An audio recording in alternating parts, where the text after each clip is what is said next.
All right, let's get to my first guest of the evening. She's actually a returning guest on the show, and she's got a song out right now called Record High. It's available on all the platforms. Kelli Johnson is rejoining us on the show this Yeah, evening. How's it thanks for going? having me back. Thanks for having me back, Kenny. How are you doing? I'm good. This is quote unquote the eve of my birthday.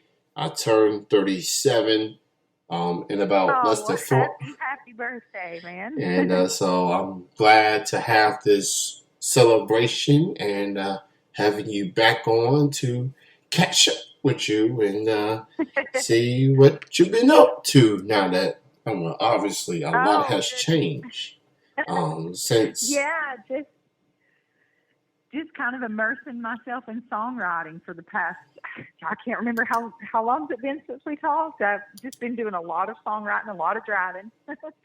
I've released a single. I haven't really followed the artist path as much since moving to Nashville. I wanted to really focus more on songwriting, but I really fell in love with that song, and it's a great way for another artist to hear it that may want to cut it. So, you know. Okay, so let's dive into Record High, which is your latest single. Um, Mhm. Talk about writing that song. Did you do that during quarantine, or was it prior to that? How did that song came to life per se? So this was one of the songs. I know you've heard artists, or I mean songwriters say, "Well, it kind of was like God whispered it in my ear," or it just I wrote this one in 5 minutes. This was actually one of those. I was in bed and kept hearing this melody just go through my head, and I was like, I really like that melody. And sometimes I'll do that and realize, wow, that's not been written. It's like I literally hear music flowing through my head sometimes, and it's I kind of crafted in my head before I ever picked up a pencil or a guitar, and that's what was happening. And I've learned if I let those moments pass, I can lose a really cool idea and never remember it again. So I jumped up, and like I said, it was one of those I just literally wrote down in about 5 minutes. It just kind of came pouring out. So Quite the whisper, indeed. yeah. Like, hey, I got something you should write about. I think you should listen to it and just let me know what you think. I'm not I sure know. if that is the actual conversation, but it had to be It's somewhat. something like that. It was actually a lot like that. Yeah. I've actually read a book, Big Magic, and I can't remember the name of the author. Right, the name is escaping me, but it's a book called Big Magic that talks about exactly that, about the inspiration that comes to us, and different ways it can come to you, and it may pass you by if you're not receptive to it. So I love thinking about those kind of things, and sometimes I don't know where the inspiration comes from, but I'm so glad that sometimes it decides to land with me. So with songwriting, obviously, it takes a lot to get a song out. It takes inspiration, whether it's from your experience or someone else's experience. Some people prefer to write their own songs from start to finish. Some are willing Hmm. to collaborate, join forces with fellow artists and songwriters. Um, as far as you as a songwriter, what inspired you the most? Is it based on your experiences? Is it based on someone else, or is it both?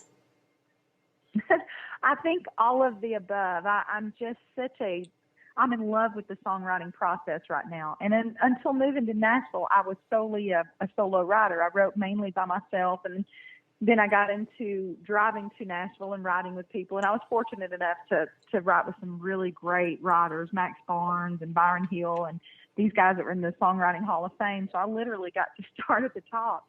And so it was hard for me to let go of the reins, so to speak, and turn into a co-writer. But I think over the past couple of years, I've learned how to co-write better. And so the inspiration, usually if it's just a song that I'm writing, I can be listening to a song, and I just kind of hear the melody kind of happening in my head, and I just kind of let it flow. And whereas if I'm going to co-write, it's usually a scheduled write. It's usually something that we've planned to do. We get there, and we have notes on our phone and we compare notes and say, well, I've got this idea, or I may be writing with an artist and they're like, hey, I've started this song or I've got this idea. Will you help me write it? So it really, there's so many different aspects of it. It really depends on if I'm writing solo, if I'm writing with an artist, or if I'm writing with another group of songwriters. So, So when it comes to collaboration with songwriting, obviously you want to get to know the people before yeah. you get into collaboration mode. Um, how Mhm. would you describe the experience? How would you describe a process as far as writing with fellow artists or fellow songwriters? What how would you describe just the process leading up to, like, hey, I think we can do something here. Let's try to put a song together, see where we can go. Well, These are great questions. It's kind of like speed dating. I mean, it's like, especially if you don't have a relationship with the person beforehand and you're just meeting them, you're basically asking them, hey, just bare your soul to me and tell me your most intimate ideas. It's like very vulnerable. And so you're kind of in the course of 3 hours, usually is what the span that we schedule a co-write for. So in the course of 3 hours, you're going to get to know this person and try to leave with a finished tune that's a good song, you know. So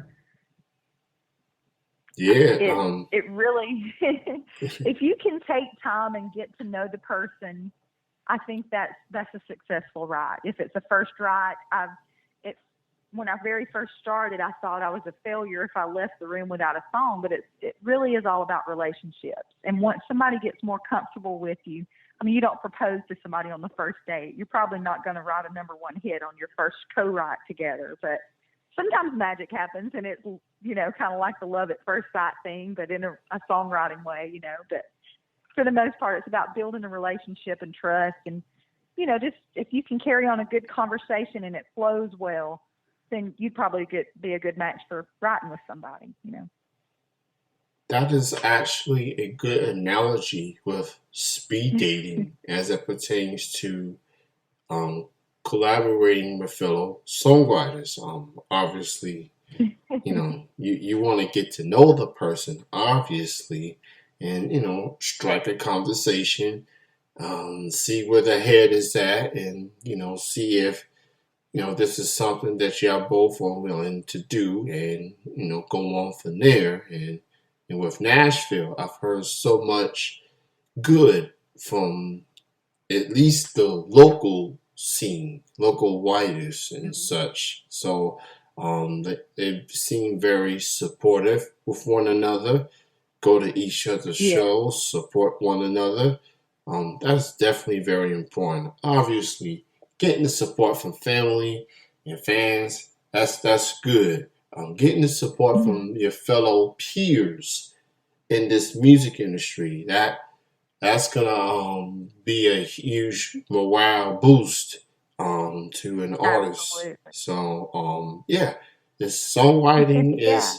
is taking, it's one thing to get it from your own soul, but to get it from you and someone else, yeah, the camaraderie gotta work, obviously. So that's a good analogy. I never thought of speed dating will go hand in hand with songwriter, but in some aspect, it does, especially if you want to put together a song that y'all both gonna like when it's all said and done. So it's kind of like y'all. Absolutely. It's kind of like we go for speed dating. It kind of like it becomes your baby. It's like It so, really, really does. Yeah, yes, you're taking your emotions and your feelings and you're literally creating something that's going to create emotion in somebody else. It's powerful, and it definitely means something to you. So a lot of, to me, the art of co-writing, it's an art. You have to have finesse, and just like a conversation, if you've got something you're super excited to tell me about, you're probably going to be talking fast and kind of taking the lead in the conversation for a little bit. And as a co-writer, you got to kind of gauge, hey, are they on a roll with this inspiration, and how can I help them, you know, add to that without putting up a blocker or, you know, changing the direction of their thought train. So it's all about finesse and just listening as much as writing. I find myself really liking this conversation we having. And I'm not even a songwriter. I'm not even a singer. I can barely sing a note. Maybe I can write, Well, you but have a good grasp on it. You know exactly what questions to ask. You're making it really easy. So we probably could write a song well I mean, together. you never know. I don't know how much. I may not have much experience compared to your experiences, but who knows? Never know. Who knows? You So never know. And yeah. some of the best songs have came from somebody saying, I've got an idea about a song, and I think this would make a great song. And the title, the hook, the idea is the heart of it. That's the meat of it. So you don't have to be this extreme lyricist or a great guitar player or anything like that. Sometimes the idea is the most important. True, absolutely true. So the Wake Up High is Kelly's latest single. It is available on all the platforms. Go stream it. And by the way, it is spelled two L's, Kelli Johnson. If Thank you may have seen the typo on the flyer, I just realized it until late last night when I was promoting it. I'm like, oh you. no, I forgot the I other get it all the time, L. and I do it. And the I'm kicker on horrible all at this, proofing. I've interviewed you before, so but then again, I wasn't doing flyers like the last time I had you. I'm getting comfortable too. I'm trying to make sure it looks right, and typos happen. I mean, we've seen it on It social happens to media. the best of us, Yeah. absolutely. So, so you got the song out already. Collaborating. And now that we're in the summer season officially, weather's gonna get Mhm. warmer. Restrictions at this point in most places has been lifted. Um, Yeah. what is next for Kelli Johnson as we go on with this summer season? I've got some exciting cuts and projects that I'm working on. I've got one that I can't really talk about yet, but I'm writing with a guy for this project that I'm super, super excited about, and it's going to be for our military. And I'm also got a couple of songs that I wrote with Drake White coming up. He's releasing two of the songs off his album tomorrow. So Drake White's an amazing singer and artist and a great friend of mine, and we were fortunate enough to be able to write together and get songs that we really love. And as the summer heats up, as you say, I'm picking up a few more gigs here and there, so I'm kind of dipping my toe back into the artistry side of it, and I'm so in love with the songwriting process. I don't see that really slowing down, but I'm going to try to take some time this summer and just kind of, perform a little more, spend some time with the family while school's out, and, just really hit it again in the fall songwriting and just keep Awesome. keep doing what I'm doing, I guess. You can check out Kelly's website at www.thekellyjohnson.com. All the social media platforms is there. All the music is there. And like she said, she contribute to Drake White's new music coming out this Friday. So go give that a listen. And because of you, I will give Drake and listen. And who knows, he Oh, might thank be on you. this show in the future. And that would be great. He's a super guy. You'd love him. And great chatting with you, Kelly. Catching up with You you. too, Thank you so Kenny. much. And I've enjoyed this so much. Thank I you. I enjoyed this as well. Be safe. Enjoy the rest of your weekend, and we'll do this again in the future.